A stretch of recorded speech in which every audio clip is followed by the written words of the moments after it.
So I'm delighted to introduce our guest speaker today. I met Debbie Selsavage a year ago working at an Alzheimer's event where she was presenting to 100 people. She has passion and firsthand knowledge in caring for a loved one living with dementia. Debbie is a certified dementia practitioner, an assisted living administrator, an independent certified trainer and consultant using Teepa Snow's positive approach to care. Debbie has her own LLC company called Coping with Dementia. Her company aims to educate, train, and bring awareness to support the community of those living with dementia and Alzheimer's disease. She has a strong mission to make life better for individuals and families living with dementia. Debbie is an author, was voted 2017 Citrus County Healthcare Hero for Community Outreach and 2021 Chamber of Commerce Pillar Award winner. Today, she's going to provide us with some valuable information on how to use validation therapy to improve our communication and relationship with our loved ones living with dementia. So please get ready to take some great notes and gather some useful tools for yourselves. Debbie, thanks for being here today. Well, thank you, Sherry. I really do appreciate this. Sherry did give me some background that some of you have your loved ones home with you. We already know that there was one doing physical therapy. And we also have some folks that have their person in long-term care. I really do believe that I think sometimes this topic of validation therapy isn't used enough in any aspect of the journey of dementia. Part of what Sherry just said is making life better for the folks living with dementia. I have many ways of doing that. We provide speaking engagements like this. I facilitate 2 weekly support groups myself, but we also do a lot of workshops out in the community to try and have a better understanding. I think we do better when we understand what is actually happening to the person living with dementia, but also us. Some of the things that we've implemented is not only different types of therapy, but also understanding the grief process that we're also going through, which plays a lot on all of us as far as our patients. Now, I'm sure that Sherry's group here has a lot of patients. They're all well adjusted and they do really well with patients, just like my support groups.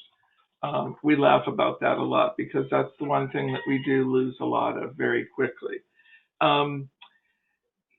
When I talk about validation therapy, some examples that come to mind is most of the time when we have a person that's living with dementia, Alzheimer's or forms of dementia, I'm going to use that interchangeably.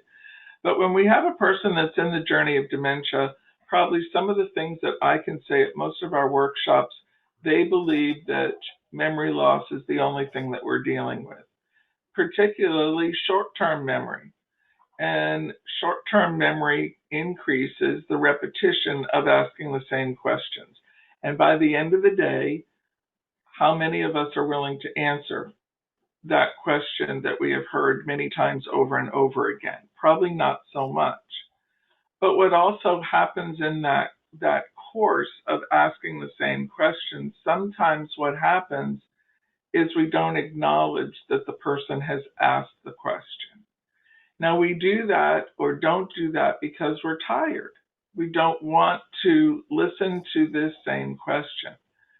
But what is also happening is they want to be validated that they've been heard. How many of us want to do that also? We want what we say to be heard. So if we don't get heard, we usually say it louder, or we'll stand up and jump around just so that someone will listen to us. Well, our persons living with dementia are no different. So I want to give you an example of a cute story that my partner and I had to visit in assisted living. It was in a crisis. We were asked to come up and be with the people living in the assisted living and the memory care. So there was a gentleman sitting at the dining room table. So I went up and I said, "Hi, my name is Debbie and yours is." And right off the bat, he looked at me and he said, "My name is Doug." And I said, "Well, Doug, it's great to know you." And that was the person that looked at me and said, "You're not only Debbie, your name is Debbie Selsavage." He pronounced it better than anyone has ever pronounced it. And I said "It's really great to meet you. Can you tell me a little bit about yourself?" And he said, "Well, of course I can. I'm the Vice President of the United States." I said, "No kidding."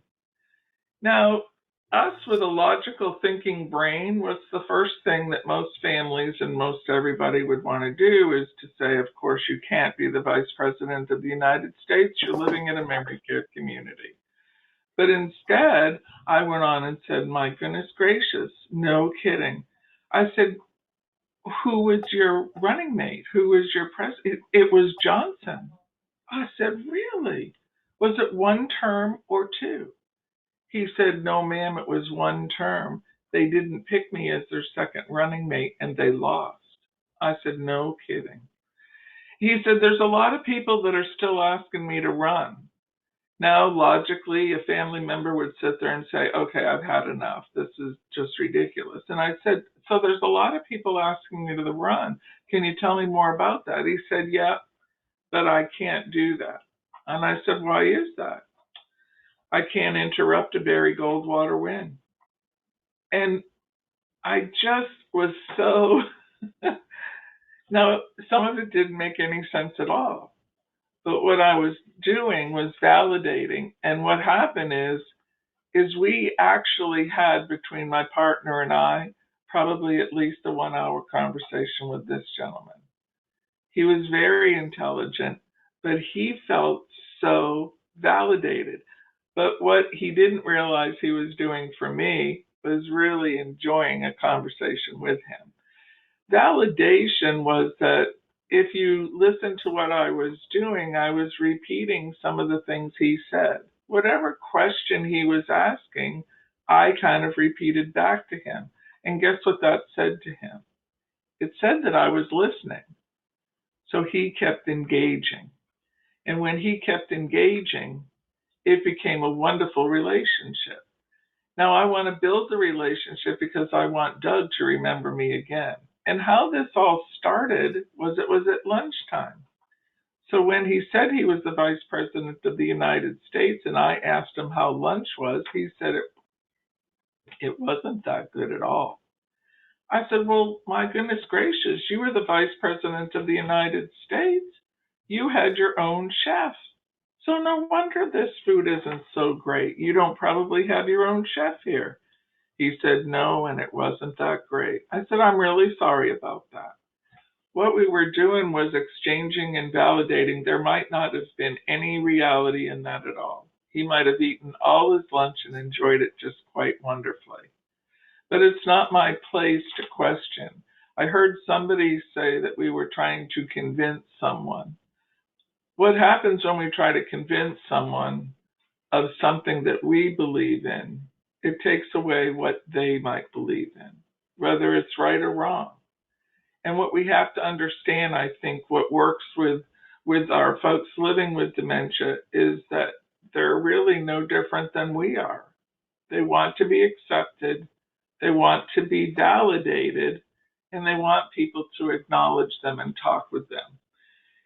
The importance of this is that sometimes you can lessen the repetition of them keep continuing to answer and ask the questions. So I'll give you another example. There was a daughter that we were talking with at one of our workshops, and like a lot of our folks, they may have had to move their parents into their home. Well, mom was a widow, and so she had dementia and couldn't live at home anymore. So the daughter moved her into the house, and every single morning, the daughter was so tired of it that the mom would wake up and say, "What are we going to do about my house?" And the daughter kept responding, "I'm not going to keep telling you that we've already taken care of that. Just let it alone." But every morning, it was already starting out with frustration between both of them. And the mom was trying to be responsible, but the daughter was tired. So we did a little role play, and I was the daughter, and I said, come down the stairs and tell me what your mom is doing. She comes down the stairs and she says, what are we going to do about the house? And I said to the daughter, now I know that sometimes our patience is about this little, but we might have to count to 3. And as I took a deep breath, I says, Mom, you want to know what we're going to do about your house? And she said, yeah. I said, gosh, I hadn't given that a thought. What do you think we ought to do?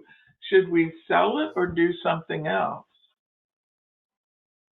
And the daughter was looking at me going, this isn't going to work. I said, well, work with me and let's see what happens. What would you rather do? Would you sell it or do something else? She says, well, I want to sell it. Wow.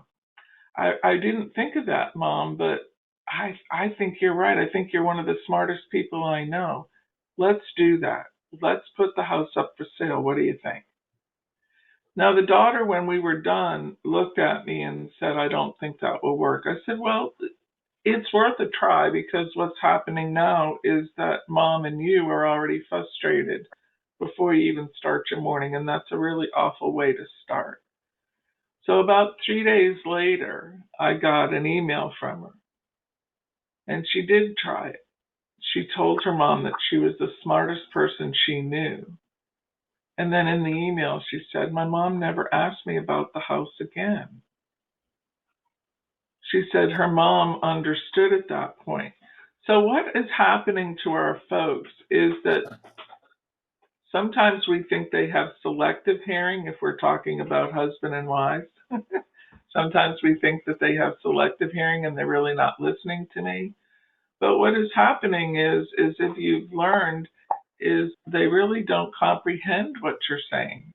So they may be dropping words, which in fact they're dropping every 4th word. And if you're dropping words, what happens to that sentence that you're hearing? It's not really as clear as what I might have been asking. So by repeating back to the person, so you're thinking about selling the house. Wow. I didn't think about that, but let's talk about it. Now what she's heard is that you've actually heard her. And does everybody here want to be heard? So more than likely our person's living with dementia because they're very aware of what they're losing. They also want to be heard. That's all they want, is to be validated and heard. Because of all of the things that are changing with our folks, and I'm sure that depending on where you are in the journey of dementia, there's lots of changes you've seen with peripheral vision or comprehension or smell or dexterity, neuropathy, the options of feeling not hungry and thirsty, and how you always have to work at getting them to do something that you want them to do. What I have found is giving them a purpose is really quite amazing. And they can do things that they never thought they could have done. But I'm validating that I need your help. And a lot of us forget that the person living with dementia is still able to do much. We look at the things like I just listed. We're looking at the things that they're losing. We're also looking at the type of loss, what they can't do.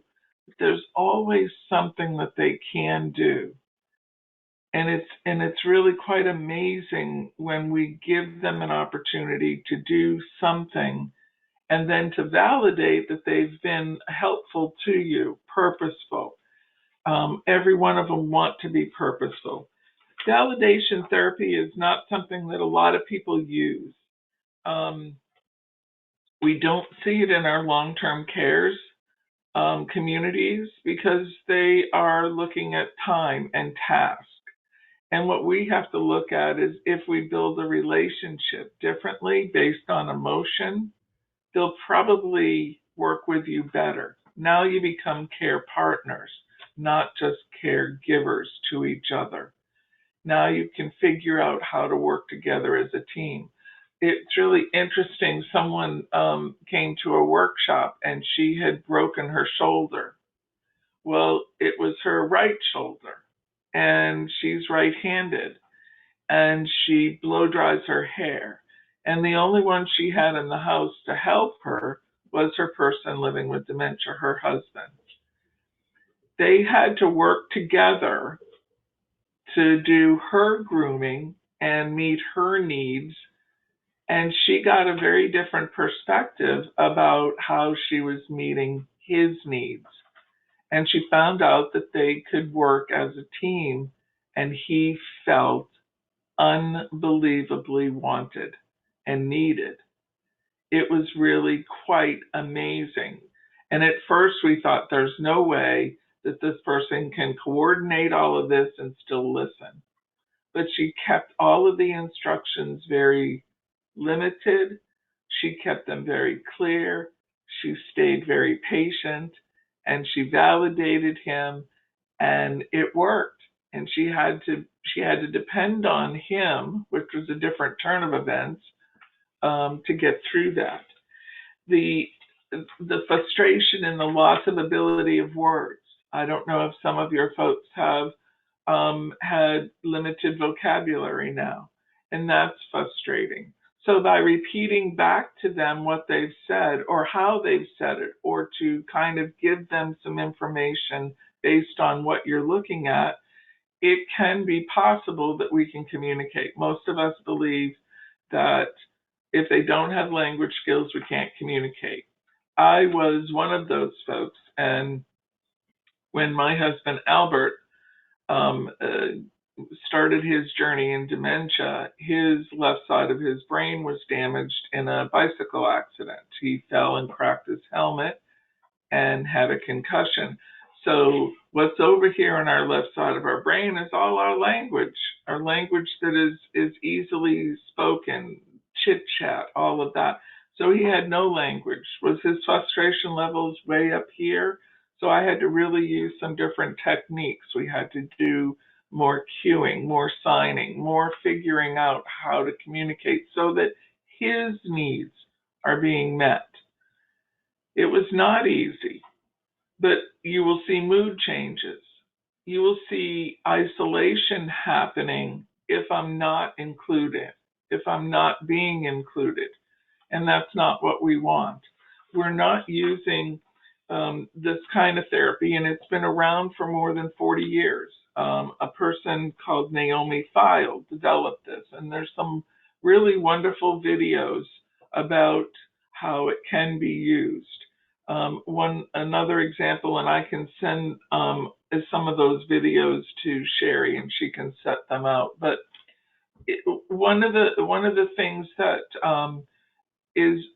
it works really well with this type of therapy is when we have a Lewy body type of dementia in our folks.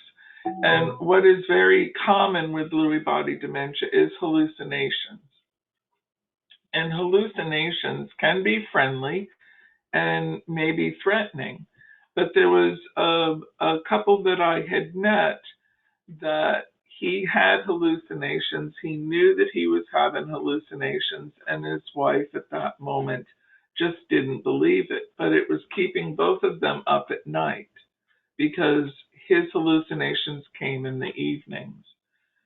So this one caregiver that I had, her husband also had Lewy body dementia. And his hallucinations would be seeing people in the house. And she got very good at validating that. Now, some of us in our reality would say, there's no one here, just don't worry about it. But what happened to her is they were sitting down at night, which is very prevalent to have some of not our best times but this wasn't a really bad time for her. And he was sitting down, they were eating an apple, watching TV, and he said, "There's some Russians in the house." And now most of us are going to look at that person and say, "There aren't any Russians in the house. Go back and watch TV." And she looked at him and said, "Well, do they have their uniforms on or not?" And he looked and he said, "No, they don't have any uniforms on." She said, "Huh, I wonder what they're here for." He said, "Well, I don't know. They didn't say." Wow. I bet maybe they'll just have an apple and they'll be on their way. And then he took a bite of his apple and sat back in the chair and never mentioned the Russians again. And for a caregiver to go through that and express that it really worked and that it saved the confusion in the evening, it saved some conflict that we might have later in the day that none of us are really capable of handling every day later in the day. But it was we wanted to congratulate her for actually going into his journey. And that's what I guess we're talking about when we talk about this kind of therapy, is to go into the journey with your person. It may not seem that this is what you want to do, but this is something that is really, really, truly rewarding, as it was for me and Doug, or for listening to a caregiver that actually avoided something by actually validating her husband, giving her a couple of options, acknowledging, and staying calm. Naomi Feil has done this and teaches this technique to many seniors, but she is quite a bit older. I don't believe that she's doing much, educating at this point. But the next person that I truly believe in their methodology is, as Sherry said, Teepa Snow. Her methodology of person-centered, compassionate care, how we approach a person with our voice, our volume, our touch, how we interact with that person is really important. And what we're doing is putting that person first and foremost. They are important at that moment. Now, so are you as caregivers. So we have to also understand that you need support also. This is not an easy therapy to pick up. But the one thing that we know we can do is we can always come back and make it right. That's where sometimes the journey of dementia gives us the ability to come back and do it over again. We can make it right, we can do it over, and we can build that relationship. We can now start to live in the moment. I know that some things are very much more difficult to do, but when we get this technique down, it is so much more enjoyable to walk the journey with someone when they realize that you understand them, that you trust them, they trust you.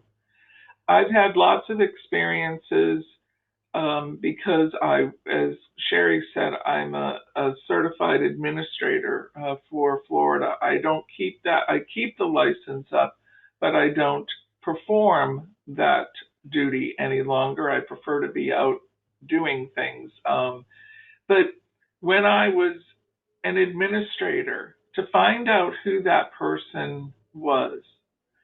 So there's a wonderful story about Leroy. He was one of the first residents that I had that was similar to how my husband Albert was received. Albert was not received very well. He was mobile he was mobile the whole time in his journey of dementia for 6.5 years. But Leroy was a very large man and he wandered a lot. But I learned everything that I could about him. And I learned that him and his wife didn't have any children. I learned that he was a farmer. I learned that that was his whole career. And he didn't have any language skills. So one day, we had some residents moving in, family members were there, and Leroy walked into the room and found a screwdriver. Now, the first thing that's on our minds is Leroy now has a weapon. But nobody could get that out of his hands because it felt so comfortable for him to have that screwdriver in his hand. And what we've learned through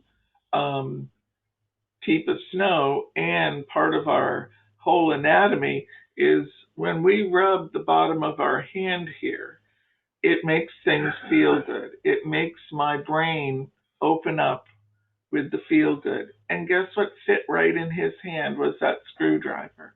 It was something that was very comfortable to him. Now, because I knew that he was a farmer, if anybody's been on a farm, they know that he probably had that screwdriver in his hand 75%, and he only farmed 25% because he was fixing all the equipment. But what he was doing was pacing. And all he said was corn, corn. And he was pacing and he was anxious and nobody could stop him. So I came around the corner and I knew that he had the screwdriver and I said, Leroy, I didn't know it was time. I didn't know it was time, but I do have some equipment that I need you to fix. Would you come with me? I know you have the right tool right there. We hadn't even talked about the corn yet. He walked with me around the building, and before he was done, he was relinquishing that screwdriver to me because I said, is it time to plant the corn? And the minute he acknowledged that, he calmed right down. I said, I have the supplies for us in the shed. I'll go get them and we'll get that corn planted. His anxiety completely left. That screwdriver was gone. It wasn't a threat. It felt real good to him. I'm not an expert at this. There's been many times that I've made a mistake and asked a question the wrong way. Like all of us, we must ask each other, what would you like for dinner tonight? And I can probably ask that question to all of you and you'll all go, well, I don't know. It doesn't matter. Whatever's in the refrigerator, if somebody else is fixing it, will be better. But when we ask those open-ended questions, this is what we get. When I knew exactly what Leroy was talking about, but my first and foremost thing was getting that screwdriver out of his hand because everybody assumed it was a weapon. When I got that screwdriver out and I said, it is time to plant that corn, I didn't realize it. You could see everything change. One, he was validated. Two, I was walking that journey with him and he wasn't alone. And three, every time I walked in that building and saw Leroy, there was a real good relationship building there. You folks know your loved ones. You know everything about your loved ones. And that's what we learn in professional care. But in our care, what I love about observing, and I use this example a lot, is allowing our person living with dementia to be the teacher. And when they become the teacher, they're telling you where they're at. They're showing you what they need.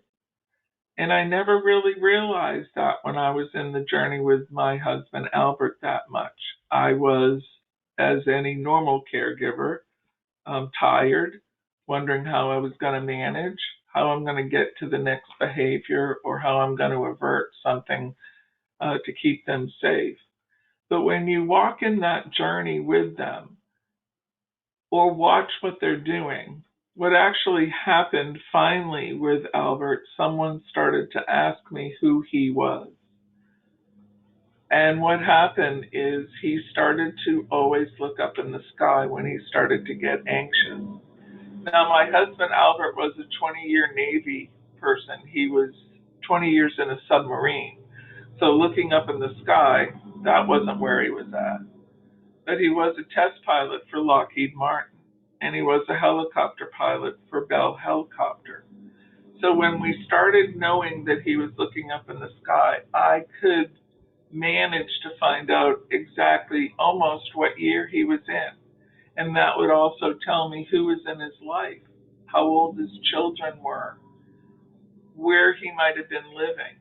And just that one thing about looking up into the sky gave me all of those answers for me to join him in that journey. By validating, I understand. And when he got anxious, we walked outside and looked for planes. There was never going to be a plane flying over my house or that assisted living, but that didn't matter. I knew that at that moment, he needed to see if there was planes out there. Being in the journey with your person, this is another thing that I don't normally focus on, quote, the stages or where they are in the journey.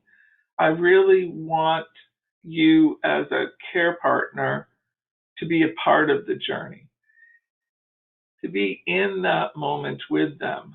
Because if we think about what's going to happen down the road, does anybody know that? Does anybody know what's going to happen? Probably not. We don't want you to miss what's actually happening now, because there are moments of joy. There truly is moments of joy. My husband couldn't speak because of the damage that he experienced in that accident on the left side of his head. He didn't speak, but I always knew how he felt. And that's what's powerful with this journey of dementia. That while and this is where we're at two different levels. We're thinking logically. Sometimes we're not thinking logically because we're tired, but how many of us will think logically? And our persons with dementia think with their heart. They think with emotions. They think, how is the situation make me feel? How does that person make me feel? Where is the situation? Is there too much stimulation? There's a lot of things that play into this. Stimulation. I'm sure that probably a lot of you understand that there can be environments that are just too much for them. Too many TVs. Have we gone to a restaurant that doesn't have one TV or 25? That's a lot of stimulation for us, and for our person, that's even more stimulation. Is there too much communication? Is there too many people around?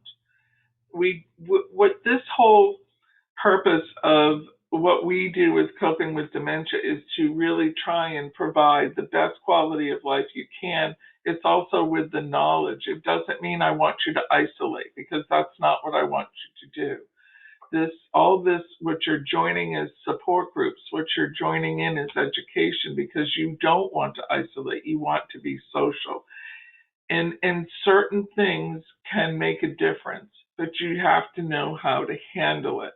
So maybe 4 of you can go out to dinner, but when 6 of you go, it makes a big difference where our person with dementia is sitting. That's not making any kind of exception, but to allowing us to still be social, to still make accommodations. What is it that I can do to make this a successful and support him the best way that I can, him or her? A lot of questions. You've noticed that I've made statements. This is a really big thing to get involved with, is making a statement. So I had a gentleman that come to a workshop, and he came walking in. I knew he was living with dementia. And instead of me saying, "How are you?" because in some cases, do any of us sometimes want to know how that other person is when we're not doing so well? So I would say to him, "It's good to see you. I'm glad you're joining us. What can you tell me a little bit about yourself?" "Well, my name is Peter." And I said, "Oh, well, it's really good. And your wife is?" "Uh-huh. And what did you do for a career?" The minute I start asking about what did you do for a career, what did you do for work, I'm honing in on what is most prevalent for them. what they can manage the best is who I was. And this gentleman was a teacher. So instead of me asking a lot of questions, I said, was it high school or middle school? Well, no, ma'am, it was high school. Was it math or science? No, it was math. Huh, was it 20 years you were there or more? I was there 35. Wow. And once we started, this man would not be quiet. He got going, and I finally said, "Hey, Peter." Um, he he was standing up in front talking, and I said, "Hey, Peter, do you mind? It's my turn to talk a little bit. Would you be okay in taking a seat?" And he said, "Sure, that'd be great. That's why I was here." I said, "Oh, okay." It and once you get that conversation going, it is absolutely remarkable. You may not even have to use a lot of validation therapy, but what we were doing was sharing. We were giving him options, because most of us know that if we ask our persons, what would you like for dinner? What have we done? We've opened up the world, and I can't narrow that down.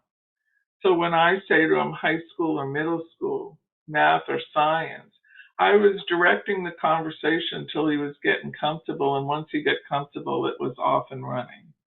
That's what we did with Doug.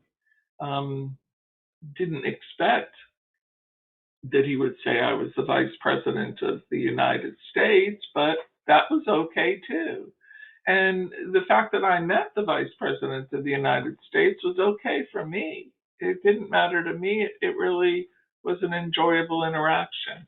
So thinking about how we're going to direct that question and making it more of a statement, like, I really love your shirt. I've always been looking for a red shirt or a blue shirt. And gosh, where did you find something like that? They might not be able to answer you. But it could be, gosh, I have a red shirt like that. I should have worn it. We would have been able to match. And she might be able to, at that point, tell you where you were at. Supporting a person with dementia is different than sometimes helping them. How many of you as care partners does really well when somebody says, "Do you need some help? How can I help you?" Do all of you have a list of how you can have someone help you? Probably not. You probably say, "I'm doing okay today." I see some heads rolling. But instead, if it was asked in a different way, it would be pretty different. I have an extra pan of meatloaf. Would it be okay if I brought that over to you, Sandy, for dinner tonight? Would that be okay with you? Yeah. That's completely different than saying, "How can I help you?" Because I'm going to tell you, as a caregiver, most of you know you need help, but help usually says to most that I'm helpless, and you're not helpless. But if I say it in a different way, how did that make Sandy feel right off the bat? That, hot damn, I don't have to prepare dinner tonight, and I don't have to think about it, because somebody else said that they were going to bring me by something and I didn't have to ask them for anything. And it might be that I might ask, "Do you want mashed potatoes or do you want a salad with that?" Because I'm having a salad with mine. Is that okay?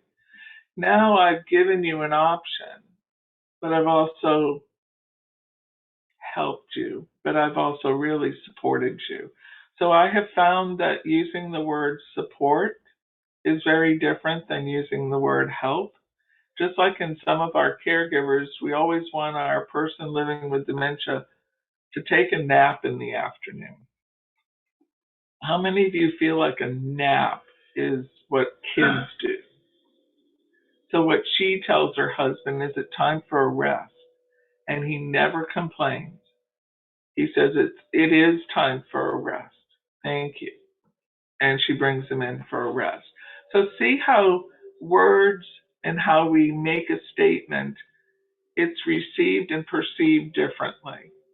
And we have to learn that our person living with dementia also perceives that differently. And none of us here ever want to be a burden. We don't ever think that there's anything wrong.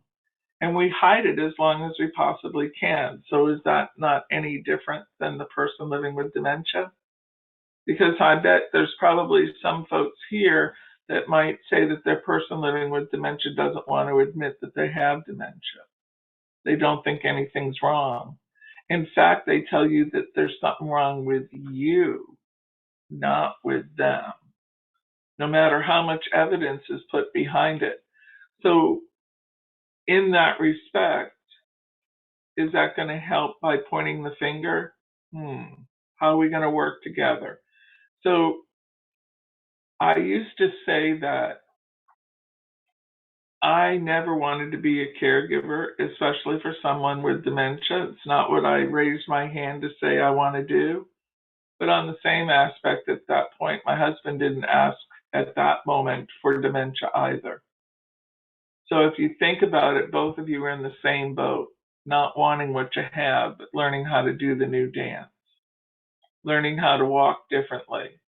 And it's not easy in the beginning, but it is doable. And some of the most memorable times that I have with folks living with dementia are spending that one-on-one time with them. And it's validating, it's empowering, but it's also doing that for me. Because maybe I brought a smile to their face just as much as they brought a smile to mine. I'm sure that most of you have learned to not contradict your person, just like that daughter that said, we've already put your house on the market. I don't know what you keep asking me for and why you're doing it. We don't need to do that. But it's really hard when we have different dynamics. It's really hard when we have different baggage that maybe someone might be holding on to. This is another problem. I know that our primary caregivers are definitely, we're on the front line and we get the good, the bad, and the awful. Sometimes we get the good, but we get the bad more often. And that's really difficult when we're the 24-hour caregiver and we don't feel appreciated. The other part of that is guess who can remember that the longest? And then when you try to have your person understand that this is what they did, guess what they don't remember? That creates even more frustration on both sides. I have had somebody say to me, you hit me. The person has short-term memory. He did not remember doing that. I have a gentleman that we went to go see in the Villages in Florida, where I'm at. And he is a card master. And he does card tricks up front and personal. People sit right up in front of, and he has been living with dementia for 5 years. Quite amazing, some of the things that he could articulate. And this is why it's, for me, really important to be around the person living with dementia, because they are teaching me how to get the information out. And this gentleman was in one of my workshops, and he said to the group that it's really frustrating that he can actually see the words that he wants to say. He can actually see them, but he can't retrieve them. So when it gets hard for him to communicate, it's because he can see them, but he can't get the words out. And that creates frustration. Now, on the flip side, he said the dementia has been pretty good to him, because on that short-term memory track, his wife asked him to take out the garbage. And she comes back and says, you didn't take the garbage out. Well, you never asked me. So he plays to finally, sometimes he's aware of it and he ends up taking the garbage out, but she ends up taking it out too. But he is aware of things that are happening. But I just thought it was really quite insightful. Another gentleman told us that he is living with dementia, and I asked him, "Can you tell me how that's doing for you?" And he said, "I never know who I'm going to be in the morning." Now, being aware of some of those things, you would think that a person living with dementia would know. Well, they won't do that. That's not how it works. The fact that they're verbalizing that they don't know who they're going to be or what's going to happen in the day or that I can't retrieve, that's frustration. They want to be normal. They want to fit in. And I just hope that when I can send these other kind of videos to Sherry and she can send them out because it's really a great practice. But in the long run, allow your person to teach you. Allow your person to be validated that they're purposeful. They are there for a reason, that you need them. And you will be so rewarded. And there's sometimes that I make mistakes, and the persons that are living with dementia have called me on it when I've asked a question the wrong way. And he said, "Deb, that's a kind of hard question." I said, "Let me ask that again differently. I'm sorry."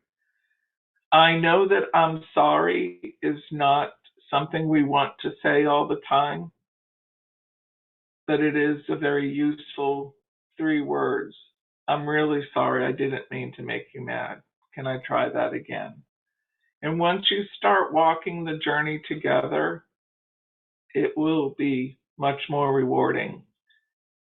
And get support, not only for your person, but for you.